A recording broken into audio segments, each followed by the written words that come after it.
Baik, Assalamualaikum warahmatullahi wabarakatuh. Selamat siang teman-teman sekalian ya.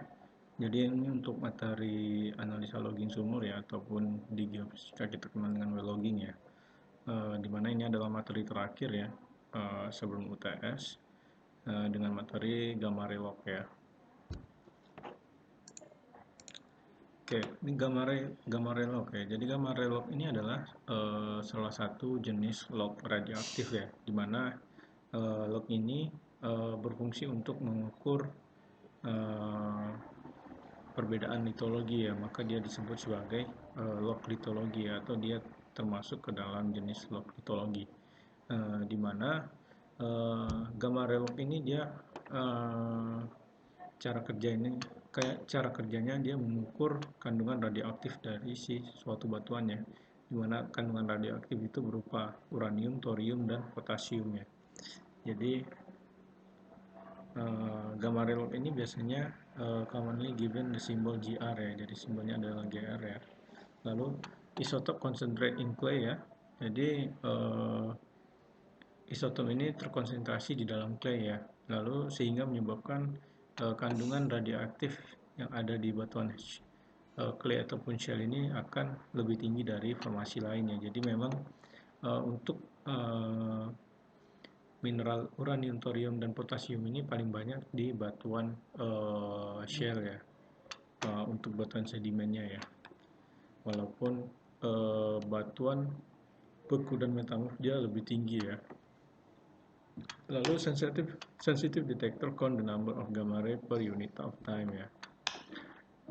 Recorded in derajat API unit ya. Jadi satuannya adalah API unit ya, dengan range-nya mungkin antara 0 sampai 200 ya. Lalu most rock are radioactive to same degree ya. Jadi sebagian besar batuan itu bersifat radioaktif ya sampai tingkat tertentu ya. Lalu batuan beku dan batuan metamorf ini lebih besar dari si kandungan radioaktifnya dari batuan sedimen ya. Nah, walaupun among the sedimen ya, di antara batuan sedimen, batuan shell memiliki kandungan radioaktif yang paling tinggi ya. Jadi memang cara kerja dari dari log gamma ray ini, dia fungsinya itu menentukan zona batuan yang mengandung shell ataupun tidak mengandung shell. Jadi dia menentukan shell dan non shell ya. Jadi apabila pembacaan dari uranium, thorium, dan potasiumnya tinggi, maka dia akan membaca atau menentukan bahwa si lapisan tersebut adalah batuan yang mengandung shell ya. Tapi kalau pembacaan uranium, thorium, dan potasiumnya rendah, maka dikatakan batuannya itu adalah non shell ya. Nah, non shell ini bisa berupa batu pasir, batuan karbonat, batu gamping ya, ataupun batuan yang lainnya ya.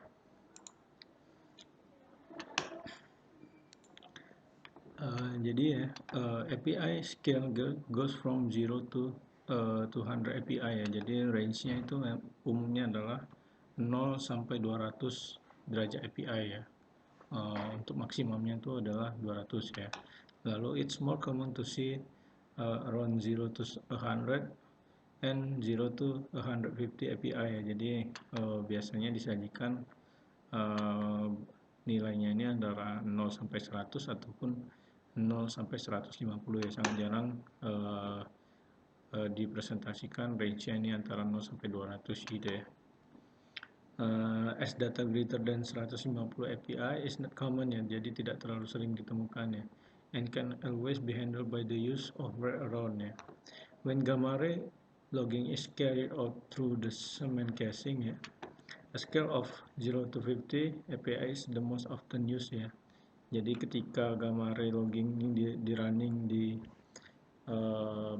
semen yang telah di casing ya, biasanya range-nya itu antara 0 sampai 50 ya, karena pembacaan radioaktifnya akan semakin menurun ya. Hal ini disebabkan karena pembacaannya itu telah dihalangi oleh adanya casing, lalu casingnya ini juga telah disemen, sehingga sensornya mungkin membacanya tidak sekuat apabila sumurnya ini open hole ya. Nah, ini adalah contoh dari presentasi log Gamare ya, ini simbolnya GR ya.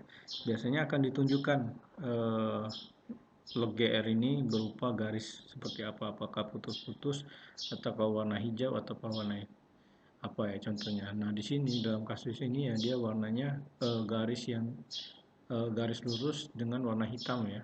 Ini adalah log gamarenya. Nah di sini dari kiri ke kanan adalah ininya ya, skala pembacaan dari si kandungan radioaktifnya ya dengan satuan API. Nah, di sini dipakai range antara 0 sampai 100 ya. Jadi semakin besar atau semakin ke kanan grafiknya ya, maka menandakan kalau batuannya ini adalah batuan yang mengandung radioaktif yang tinggi ya, atau batuan shell ya. Nah, ini. Nah, ke bawah ini menunjukkan kedalaman dari sumurnya ya. Jadi semakin ke bawah semakin dalam. Nah, di sini ini adalah contoh pembacaan log gamare ya. Nah, dapat kita lihat di sini ya, ada garis yang warna hijau ini, dia menunjukkan kandungan shell yang paling besar ya. Jadi, maka di sini kita sebut sebagai shell baseline ya.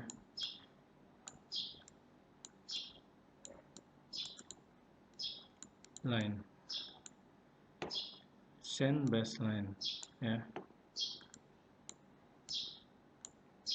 Sedangkan yang ini di mana kandungan radioaktifnya yang paling kiri ya, yang paling kecil, ini kita kenal dengan sand ya, baseline.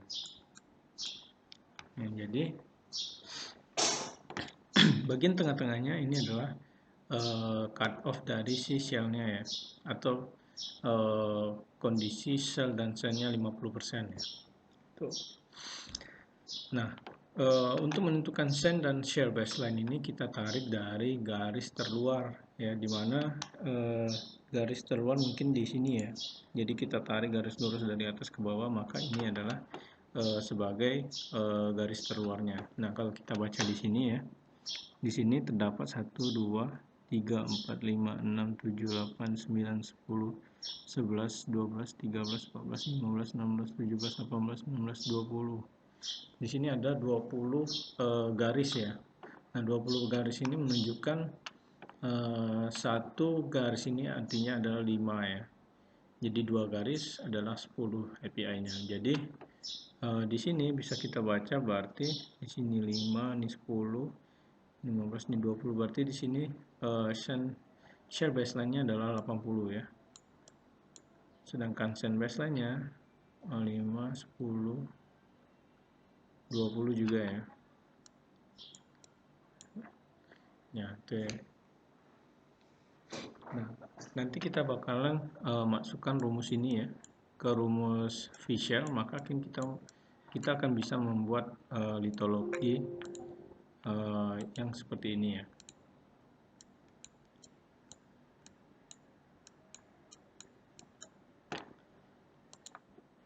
Nah, kalau kita interpretasi ya, di sini dia dominan di shell-nya ya. Dia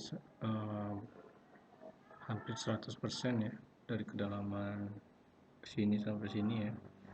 1808 feet ataupun meter ya. Dapat dilihat di sini adalah litologinya adalah shell ya. Sedangkan di sini dia cenderung mendekati sand baseline ya, sehingga di sini adalah litologinya adalah batu pasir. Di sini dia melebihi dari cut off 50%-nya ya. Jadi diidentifikasi sebagai shell. Di sini dia sebagian dia shell, sebagian dia pasir ya. Jadi namun yang dominan adalah sandnya ya. Jadi dikatakan shelly sand ya. Jadi pasir yang lempungan ya, pasir lempungan ya. Di sini dia sand ya. Lalu di sini adalah sudah menurun lagi ya. Di sini adalah shell. Seperti itu interpretasinya ya.